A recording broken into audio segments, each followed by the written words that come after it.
Control Shift's Efforts feature allows your organization to run a national or international campaign with many local petitions targeting local decision makers and run by local leaders. A few examples of this type of campaign include a campaign targeting each member of parliament, asking them to support a specific piece of legislation. Instead of running a single petition targeted to parliament as a whole, your organization can have a separate campaign for each member of parliament. When you or your local supporters deliver the petition to the MP, they'll know it's been signed by their specific constituents. We've also seen efforts used for targeting mayors across the country. Sometimes we know that change isn't possible at the national level, but getting a groundswell of support at the city level can still have a big impact. With efforts, your supporters can search for the campaign in their city or volunteer to lead it themselves if there's not already a leader. This tool can also be used for non-elected officials like store owners or school presidents. Your supporters can then use the Efforts feature to search for their local school or their local store. They can also choose to lead the campaign if there isn't already one in their community. For each of these examples, the effort is made up of multiple petitions that are all working toward a common goal. The Efforts feature makes it easier for organizations to coordinate all of these separate, independently run campaigns, and it allows you to apply pressure to non-traditional targets in new ways. In this video, I'll walk you through setting up a new effort. To get started, go to your admin homepage, then click Efforts, then New Effort. On this page, we'll explain some of the ways to use the Efforts feature. Your selections here won't change the Efforts configuration, but these case studies may provide inspiration for you as you think about using the Efforts tool. When you're ready to get started, click Next. On this page, we'll ask you for the title of your new effort, which will be used on effort lookup pages and in the URL for your new effort. Please note that the URL for your effort cannot be changed later, so we do not recommend entering something like test effort or placeholder title. Instead, you may want to come back to this effort setup process after you've decided on the title for your effort. When you're done, click Next. On this page, we'll ask you whether your effort is based around decision makers or based around objectives. Nearly all efforts that are run on Control Shift are based around decision makers, meaning that there are known people in charge of giving you what you want. If you think the effort you're setting up might be an objectives effort, we'd recommend reaching out to the Control Shift support team because that's a very uncommon use case. Generally, you'll want to choose the decision makers option and then click Next. From here, you can choose what your decision makers look like. Sometimes you know who all of the decision makers are, and you'll already have a list of them. This could be something like members of Congress or members of Parliament. Other times you'll know who some of the decision makers are, but you might not have a full list of all of them yet. That could be something like mayors across the country, where you definitely want to target some cities, but you also want to allow people to bring the campaign to the cities that haven't made your initial list. It could also include things like franchises, where again, you may have some stores that you definitely want to target, but you also want to allow people to target other stores in their community. Other times there are just too many decision makers and you may not have an existing list that you know you want to target. This could include things like colleges and universities around the world. For this video, I'm going to choose the second option, denoting that we know who some of the people are, but we also want to allow our supporters to enter their own targets. When you're ready, click Next. From this page, you can begin adding decision makers to your effort. If you already have decision maker records, maybe you've previously targeted some of these decision makers before, you can click to search for existing decision makers. Enter your search term and we'll show you any matching decision makers that have been added to the platform. If you click the Add button, you can then add them to this effort. Similarly, you can also click to add a collection of decision makers. These are decision makers that are often targeted together and can include things like members of parliament, members of Congress, or mayors that are often targeted together. It can also include a set of decision makers that you're grouping together for this particular effort. Maybe that will include the stores that you want to target or hospitals that you want to target. Whether you see any options in this dropdown will depend on whether any decision maker collections have been added to your platform. If the collection you want to target is included in this dropdown already, you can select it from the dropdown and then click Add. If you don't already have matching decision makers for the people you want to target with this effort, you can also add them to the platform at this stage. If you're only planning to target a few decision makers, you can click the Create link to manually add new decision maker records. Just enter the information for the decision maker and then click Save to add them as a target for this effort. If you have a collection of targets that you want to upload, you can also click the Upload a New Collection of Decision Makers link, which will open a Mail To link that allows you to send an email to our support team. When uploading decision makers on behalf of an organization, we generally ask for a CSV that includes information about all of the decision makers you wish to target. Usually, organizations will include the target's first and last names, their title if they have a formal title, their location, which could be a city or a postcode, and potentially their email address if you're planning to use email to target functionality. If you're asking the Control Shift team to upload decision makers on your behalf, you can leave this wizard and return to it once we've uploaded the collection for you. You can also choose to complete this wizard and then add those additional decision makers later on. At any time while you're running an effort, you can update, add, or delete decision makers from this effort without returning to this wizard. When you're ready to move to the next step, click Next. On this page, we'll ask you to provide default content for the petitions included in the effort. Adding default content is not required for efforts, but if you decide to set default content, we'll use it when pre-creating petitions in bulk for the decision makers that have been selected by admins. We'll also use this default content when supporters are adding new petitions targeting new decision makers. You can choose to add any or all of these fields, or you can leave all of the default content blank. As you're adding default content, please note that there are various variables that you can include in the default content. These variables use information from the decision maker record and allow you to customize the text of petitions based on who the decision maker for that petition is. You can see some of these options if you click to customize the who field. Things like target name, target context, and target location are popular variables. You can find a full list of the variables we support in our Help Center.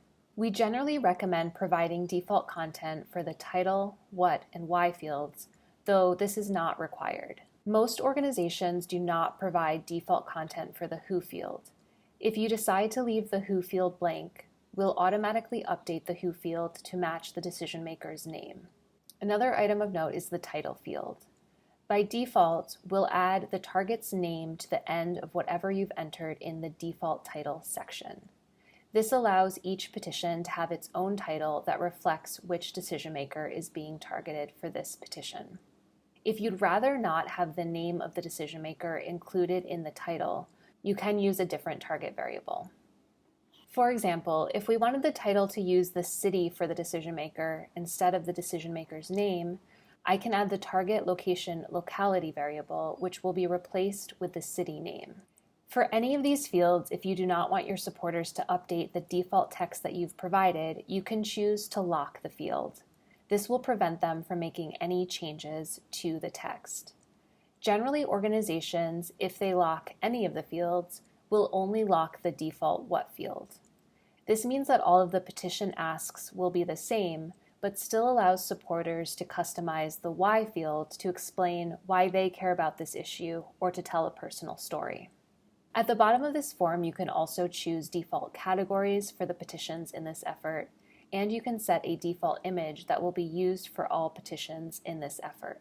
When you're ready, click to save. This will bring you to this page where you can preview the text that you've entered to get an idea for what this petition will look like. You can see that we've added default decision maker information to provide an example of what the variables will be replaced by. When you're ready, click Next, and you'll be asked if you want to pre-create petitions for each of these targets. Pre-creating petitions for targets allows your organization to start collecting signatures for these different petitions before you've recruited a local leader. If configured appropriately, your organization will still be able to recruit leaders for these local campaigns, even if the petition has already been created. We generally only recommend pre-creating petitions if you're targeting a limited number of decision makers. If you have thousands of potential decision makers in your effort, pre-creating petitions for each of them will lead to a lot of petitions that don't have local leaders. In that case, it may be better to wait for a supporter to step up to lead the campaign before the petition is created. For this effort, because we're targeting a limited set of decision makers, I'm going to choose to pre-create the petitions. This final page will vary based on the choices that you've made previously in the wizard. You can see that the first option allows me to recruit my local supporters to lead the petitions that I've pre-created. You can leave this set to yes if you want local supporters to lead your campaigns. The second option allows my supporters to add their own decision makers and their own petitions to this effort. If you only know some but not all of your decision makers, and you want your leaders to be able to add their own targets to the effort, you'll want to keep this option toggled to yes. We're going to leave both of these set the way they are, and then click Next. At this point, the effort is technically live, and you can begin sending your supporters to the effort's pages. However, we generally recommend configuring a few additional settings first. To go to the effort's admin page where you can set these additional settings, click the Effort Admin link on this Success page, or go to your Org Admin homepage, click Efforts, and then click the name of the effort. To get started with these additional settings, click the Settings link. The two pieces of content that we'd recommend looking at before sending supporters to this effort are the description text, which is included in the homepage content section. The description text allows you to explain what the effort is, how each individual petition contributes to the broader national or international campaign, and to explain why your supporters may want to get involved. You can enter your description text into this box and then click the check mark to save. The next piece of text to look at is the landing page welcome text, which is included in the landing page section. Like with the description text, this piece of content generally also explains what the effort is, how it works, and why supporters may want to get involved. When you're done entering the text here, you can again click the check mark to save. The other settings we'd recommend taking a look at are found under the Leadership tab. The settings here are used when supporters are volunteering to lead local campaigns in their area. In particular, the pieces of text to take a look at are the training section, which is the main portion of the recruitment series. The training text can be used to provide specific details about expectations for petition leaders. You can include things like if a petition leader will need to join a webinar or kickoff call, if they'll need to host an event in their area, other expectations you have for them, or if there's someone that they should contact if they have questions. Petition creators will be able to look back on this training text from their petition creator tools, so you can provide more specific information here than you may want to provide in other parts of the recruitment series. The decision maker form and petition form sections are both used to customize the steps that a petition leader goes through if they're adding a new decision maker to the effort. That is, a decision maker that wasn't pre-chosen by admins. Customizing the text on these two forms is optional, and whether you choose to customize it will depend upon the effort you're running and how much additional help you think your petition leaders will need. Because these two sections allow you to customize the labels that are used for various fields, as well as the help text that we show on those fields, you can provide specific help that's closely tied to the actual effort you're running. Some organizations will keep this text as the default that's used throughout the platform, and you can decide whether customizations are needed during the effort setup process. Once you've set up these various pieces of text, you can now take a look at the effort as it would appear to your supporters who are looking to get involved. There are two main lookup pages for efforts.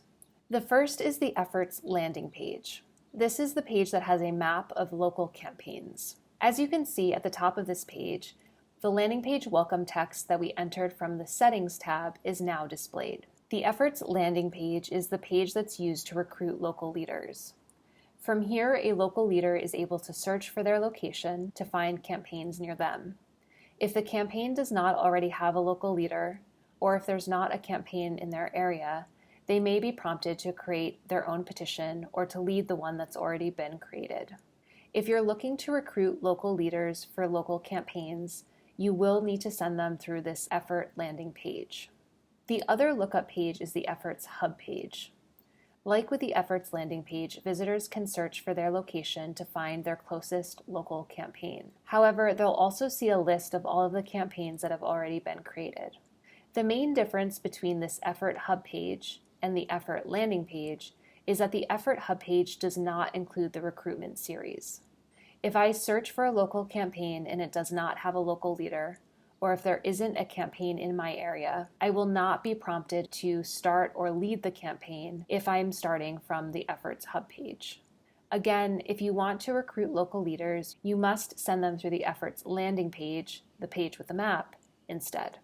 This Effort Hub page may be useful if you're sharing information about the effort with journalists, or if you're no longer recruiting local leaders and you want to give your members a broader overview of the various campaigns that have been created. For more information about the supporter experience of efforts, including what the recruitment process looks like for your supporters, please see the articles in our Control Shift Help Center. You can also check the Help Center for more information about various settings that we did not talk about in this video.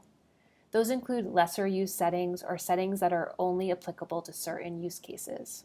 As always, if you have any questions while you're setting up one of these efforts, please do feel free to reach out to the Control Shift support team. We're always happy to answer questions or to hop on a call to walk you through the effort setup process if that would be useful. Thank you.